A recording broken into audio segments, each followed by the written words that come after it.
Olá, seja muito bem-vindo a uma aula degustação da Escola Bíblica Verbo da Vida. Eu me chamo Douglas Ferraz, sou professor e nesse vídeo nós estaremos falando um pouco sobre a matéria A História da Redenção.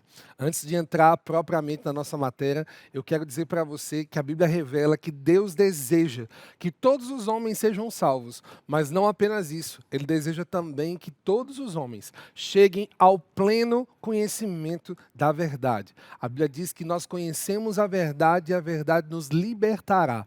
Conhecer a verdade é algo primordial para todo cristão. E a Escola Verbo da Vida tem esse propósito de ensinar a Bíblia como ela é.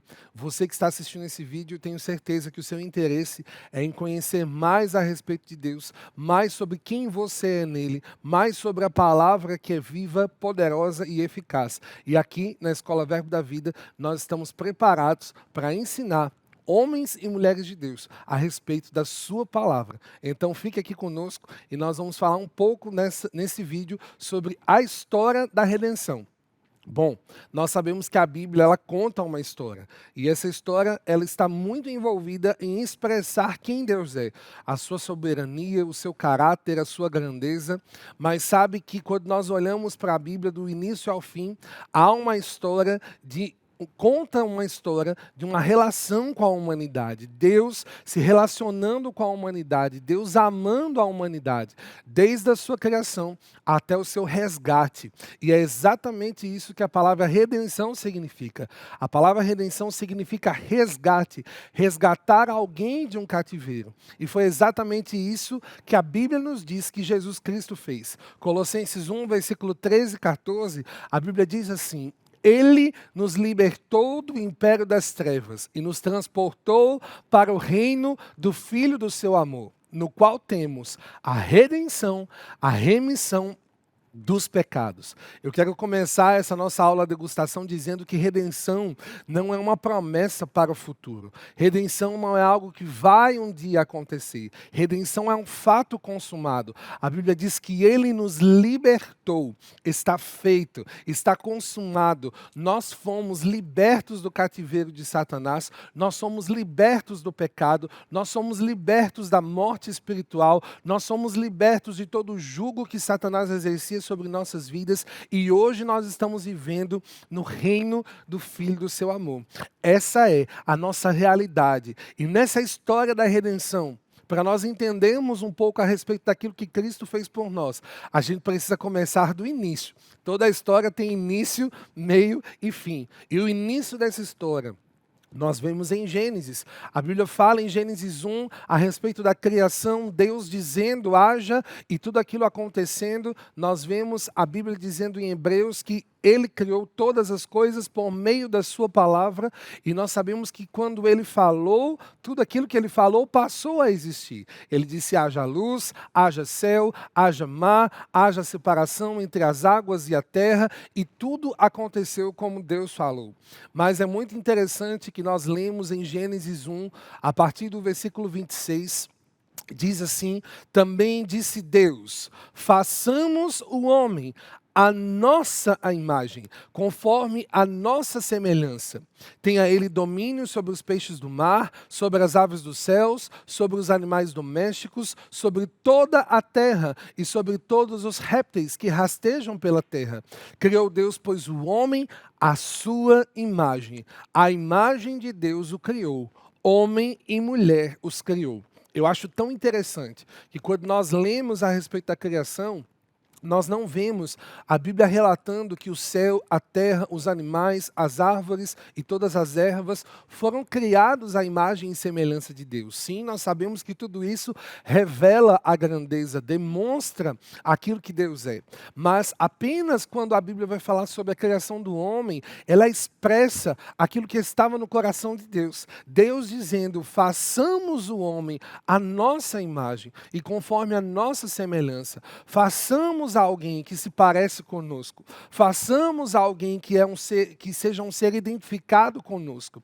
Ser imagem e semelhança de Deus não é apenas características físicas, não são apenas características naturais, mas Deus nos chama de imagem e semelhança, porque assim como a Bíblia diz, Deus é espírito, e importa que aqueles que o adorem, adorem em espírito e em verdade. O homem, ele foi criado de forma diferente da demais criação. Tudo existiu por meio da palavra de Deus, mas quando Deus fez o homem, ele sopra o fôlego de vida naquele boneco de barro, e a Bíblia diz em Gênesis 2 que quando ele sopra o fôlego de vida, aquele boneco passa a ser alma vivente. Não era mais barro, mas era um ser criado por Deus, totalmente identificado com ele.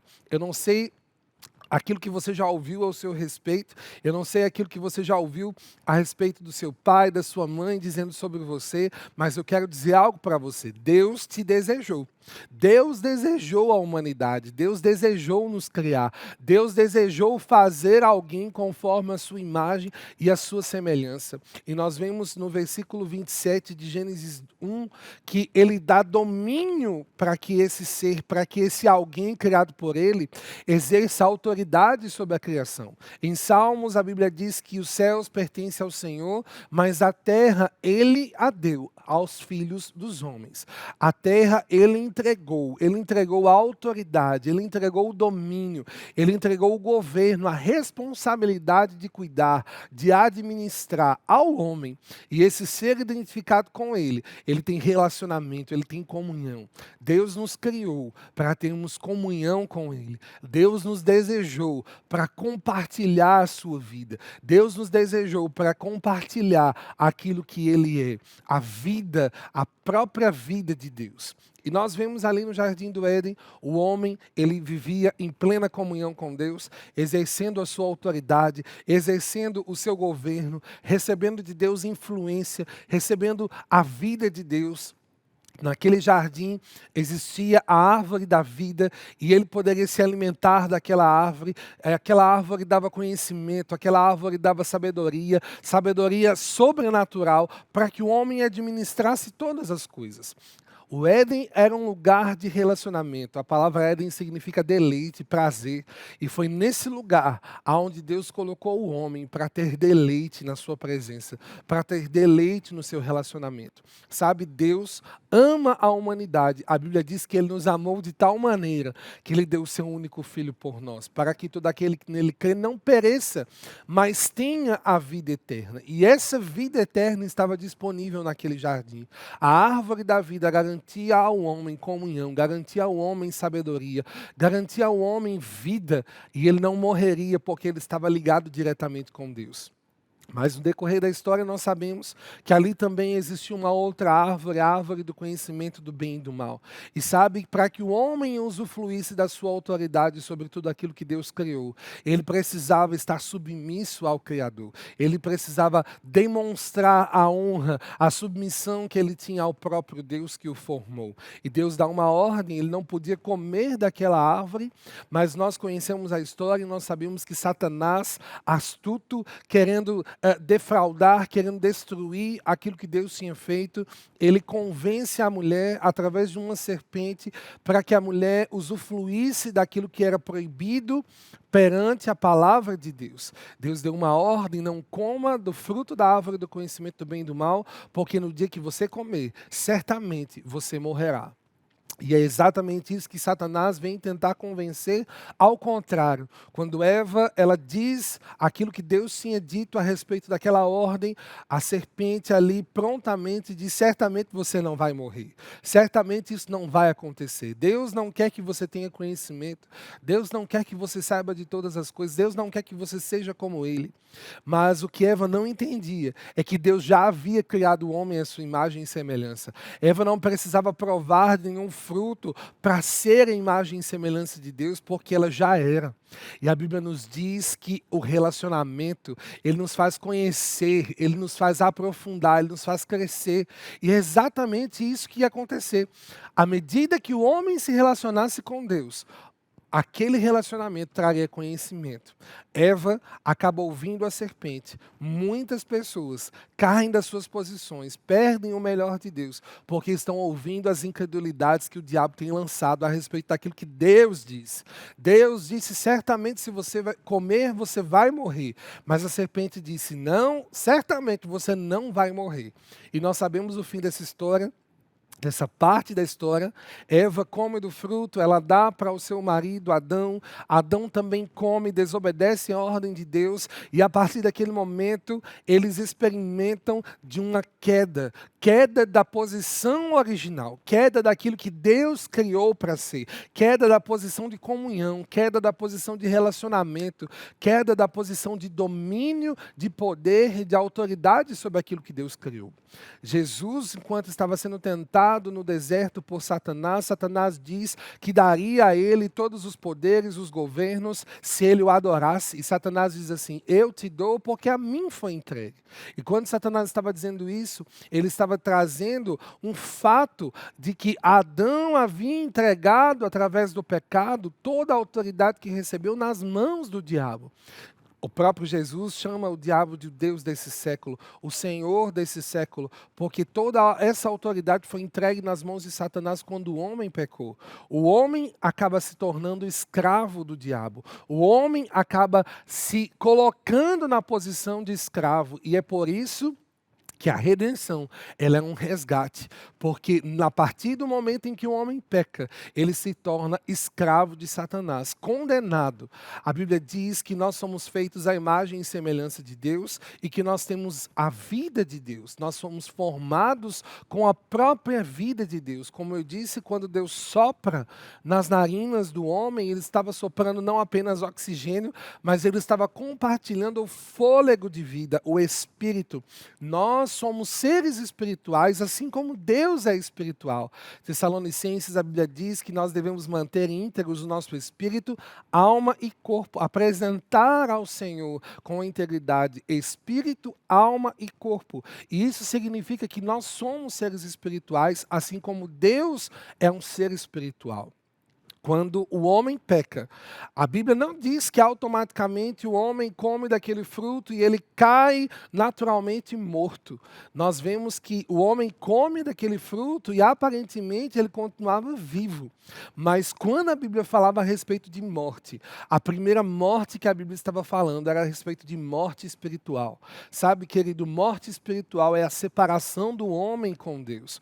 Quando o homem peca, ele não morre fisicamente, instantaneamente, muito pelo contrário, Adão ainda viveu muitos anos, mas automaticamente, ao desobedecer a Deus, automaticamente, quando ele decide romper com aquele relacionamento, ele passa da vida para a morte espiritual. Ele ainda está vivo fisicamente, mas espiritualmente ele está desconectado.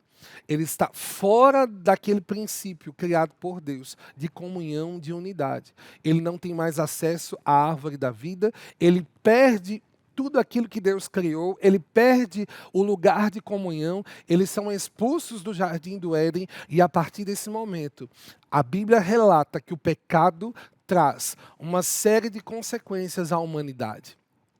Todos pecaram, todos carecem da glória de Deus, todos pecaram, todos experimentaram desse sabor amargo da separação da glória de Deus. E o pecado, ele traz condenação, o pecado, ele traz maldições, o pecado, ele traz pragas sobre a terra, sobre a natureza, o pecado traz dor e sofrimento, o pecado faz com que o homem tenha que se sustentar agora não mais com a graça de Deus, não mais com aquela presença que favorecia para que ele fizesse tudo sobrenaturalmente, mas a partir de agora ele come pelo fruto do suor do seu trabalho, e tudo aquilo que o homem experimenta a partir desse momento é a vergonha, é a condenação, é a separação dele com Deus. A Bíblia diz que quando Deus está ali chamando Adão, chamando Eva, naquele momento, na virada do dia, eles se escondem da presença de Deus porque eles se sentem amedrontados,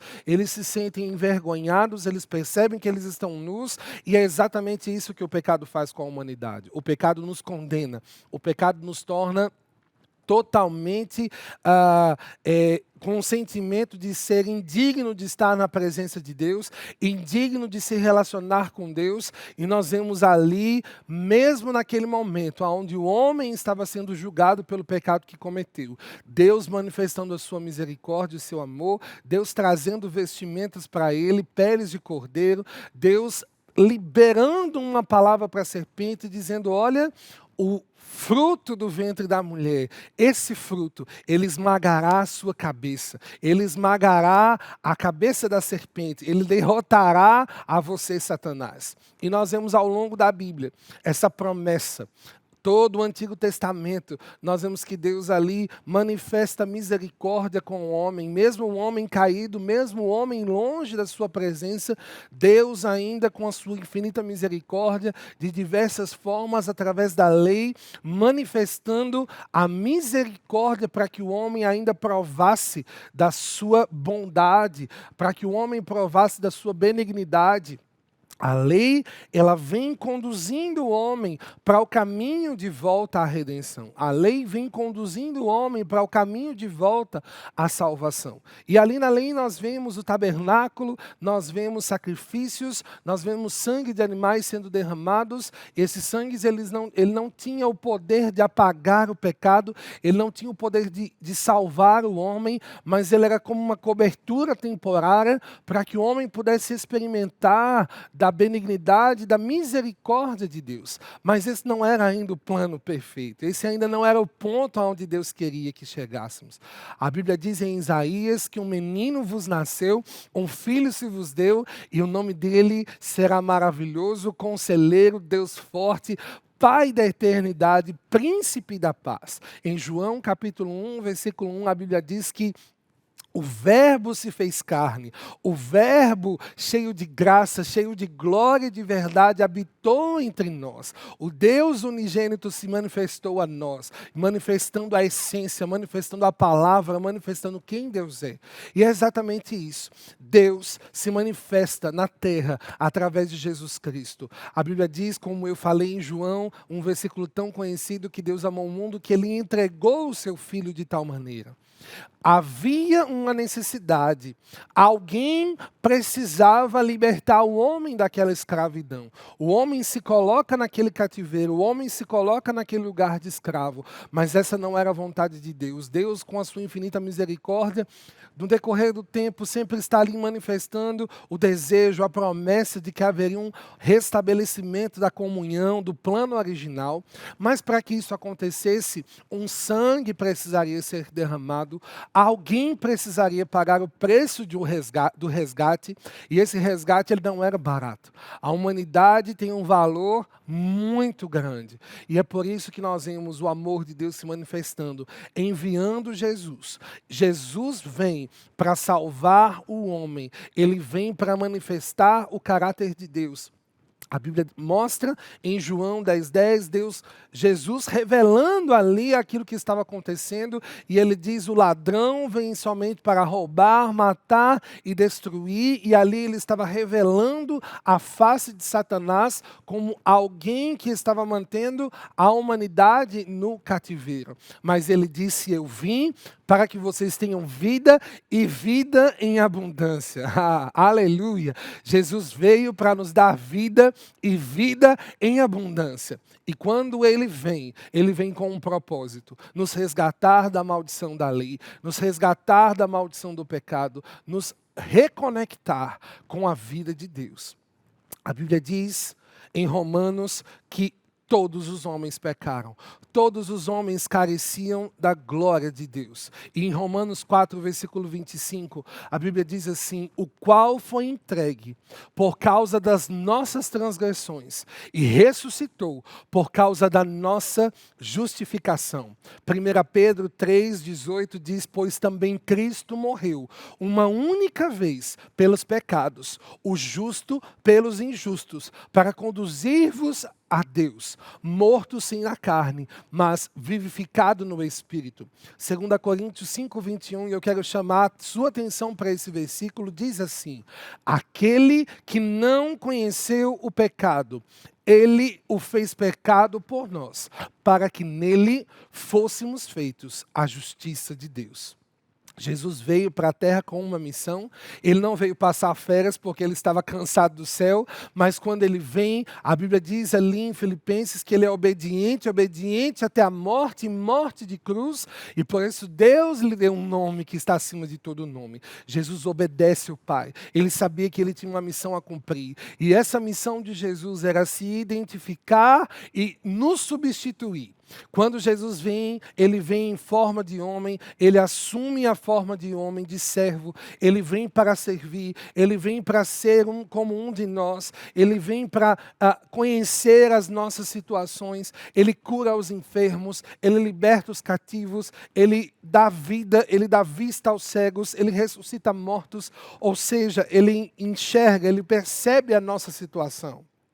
Ele se identifica com aquilo que nós somos. E ali em Isaías 53, a Bíblia diz que Cristo, ele levou sobre si as nossas maldições. Ele levou sobre si as nossas enfermidades. O castigo que nos traz a paz estava sobre ele, e por suas pisaduras nós somos sarados. Quando Jesus está ali naquela cruz do Calvário, ele está como um representante de toda a humanidade. Ele substitui a humanidade, tomando sobre si a nossa maldição, levando sobre si a consequência do nosso pecado, levando sobre ele mesmo o castigo. Que castigo é esse? O castigo que nos traz paz, o castigo que nos tira do cativeiro. O preço do pecado é pago em Jesus. A Bíblia dizia que todo aquele que pecar, o salário do pecado era morte.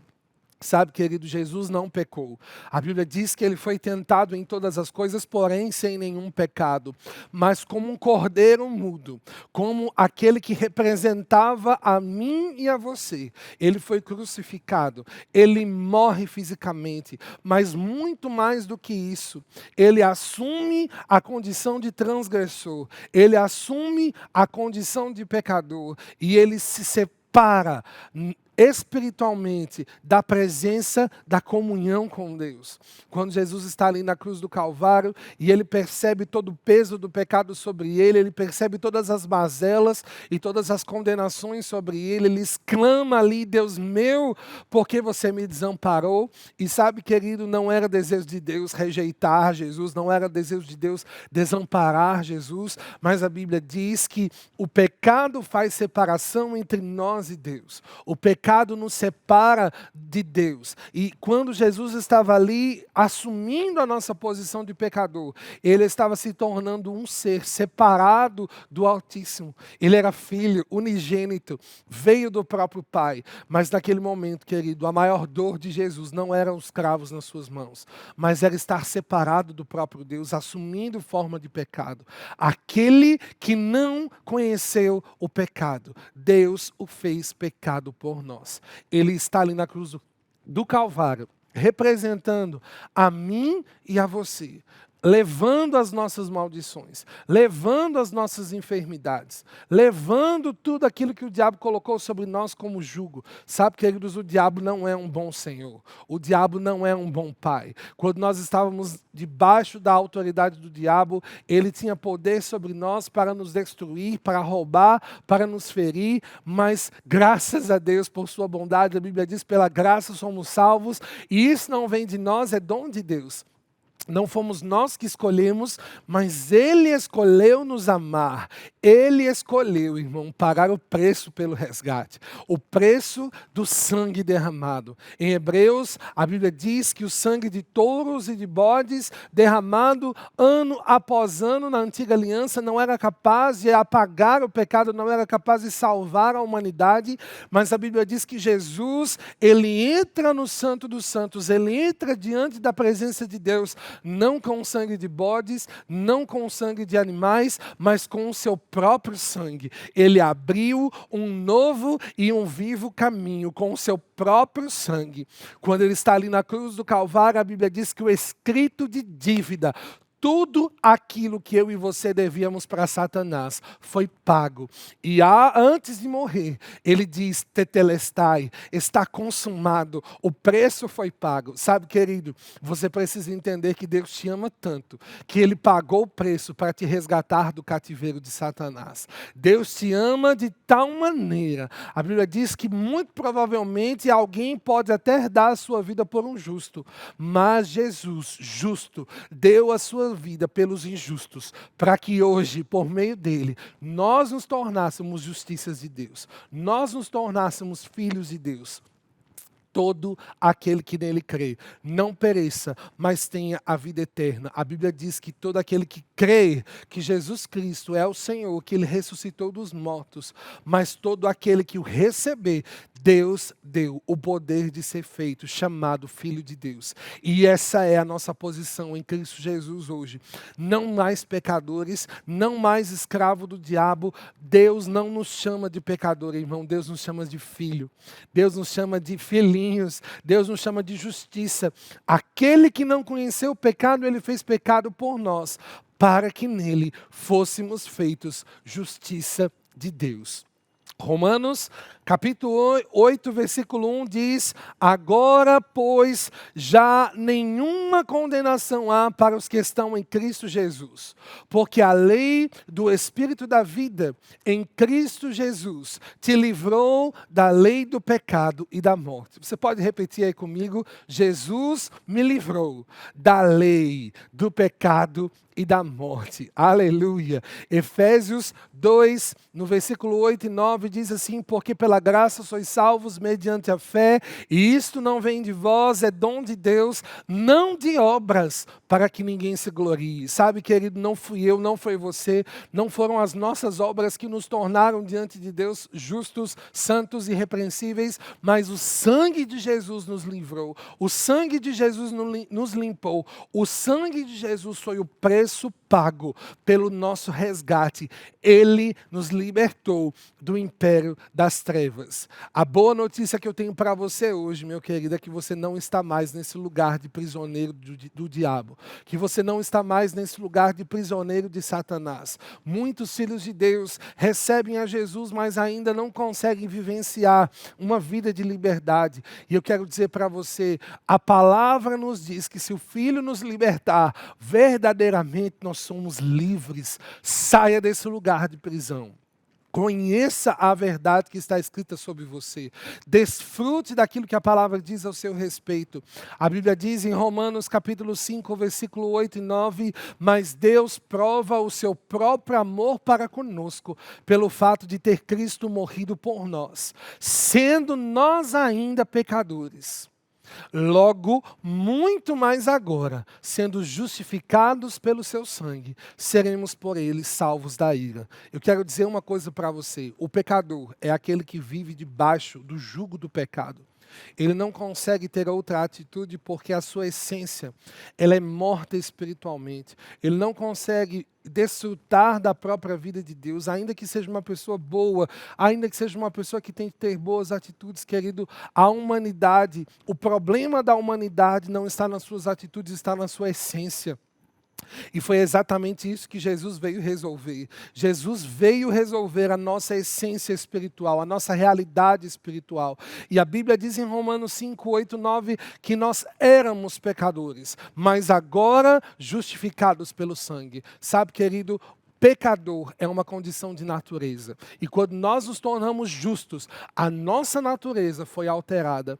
Em 2 Coríntios capítulo 5, versículo 17, há um texto tão conhecido no nosso meio, diz assim: e agora, se alguém está em Cristo, uma nova criatura é, uma nova criação é. As coisas antigas, as coisas velhas já passaram, e eis que se fizeram novas. Eis que tudo se fez novo, um novo estilo de vida vida. Sabe, querido, Deus não nos recalchutou. Deus não apenas nos consertou. Deus não apenas colocou band-aids nas feridas para nos deixar um pouco mais arrumados. Não, Deus não utiliza a matéria-prima do pecado. Deus nos fez de novo.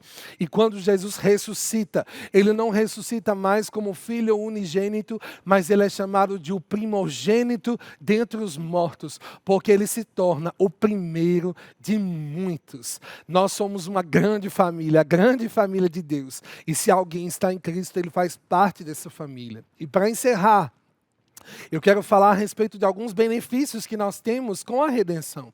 Sabe, querido, redenção, ela é o resgate de uma prisão. E quando nós recebemos essa redenção, nós somos salvos. A palavra salvação no original, ela é a palavra sozo. E sozo, ela tem uma ampla... É um amplo significado, é um conjunto de características, e salvação não é apenas um ingresso para você entrar no céu, salvação não é apenas um ingresso para você passar na catraca lá e dizer para o anjo, estou salvo. Não, querido. Você é salvo, você tem a vida eterna, mas salvação também significa cura, proteção, preservação, livramento. Deus nos deu um pacote completo. Salvação é um pacote completo. E quando nós fomos salvos, nós fomos redimidos, nós fomos libertos, nós fomos justificados, nós fomos absolvidos, nós fomos santificados, nós fomos abençoados, nós fomos enriquecidos, nós fomos curados, nós nos tornamos herdeiros de Deus. E como diz em Romanos 8, versículo 35, nós nos tornamos mais do que vencedores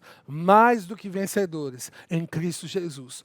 Ele triunfou sobre o pecado, Ele triunfou sobre o diabo, Ele expôs ao ridículo toda potestade, todo principado, triunfando sobre eles na cruz. Jesus ressuscitou, Ele é o Rei dos Reis, Ele é o Senhor dos Senhores, Ele é o nosso sumo sacerdote, aquele que apresentou o seu próprio sangue para nos perdoar, para pagar o preço do resgate. E hoje eu e você podemos experimentar dessa vida maravilhosa com Deus. Nós estamos de volta ao lugar da comunhão. Por mais que fisicamente ainda não fomos transformados, mas a Bíblia diz que um dia seremos. Por mais que ainda hoje precisamos renovar a nossa mente com a palavra de Deus, para não nos conformarmos com esse século, lá no Espírito, no nosso coração, esse lugar é um lugar de comunhão, é o lugar da presença de Deus. O Espírito Santo habita em você que nasceu de novo, e você está de volta ao Éden, ao lugar de relacionamento. Que coisa maravilhosa, não é, querido? Essa história, ela tem muitos detalhes, tantos detalhes impossíveis de passar para você numa aula de degustação. Mas eu creio que essa aula deixou você com um gostinho de quero mais, para que você tenha mais fome, mais desejo de conhecer a história da redenção completa. E é por isso que eu quero te incentivar. Conheça a nossa escola, a Escola Bíblica Verbo da Vida. Nós estamos aqui para ensinar a palavra, e nós cremos, querido, que o conhecimento da verdade nos liberta. Se preparar é um dever de todo filho de Deus. E como eu disse aqui no início, Deus deseja que todos os homens sejam salvos, e por isso Ele enviou Jesus. Mas não apenas isso, Ele também deseja que todos os homens cheguem ao pleno conhecimento da verdade. Há uma verdade ao seu respeito, e é a palavra quem vai revelar tudo isso. Fique na paz e assista mais aulas demonstrativas aqui nesse canal.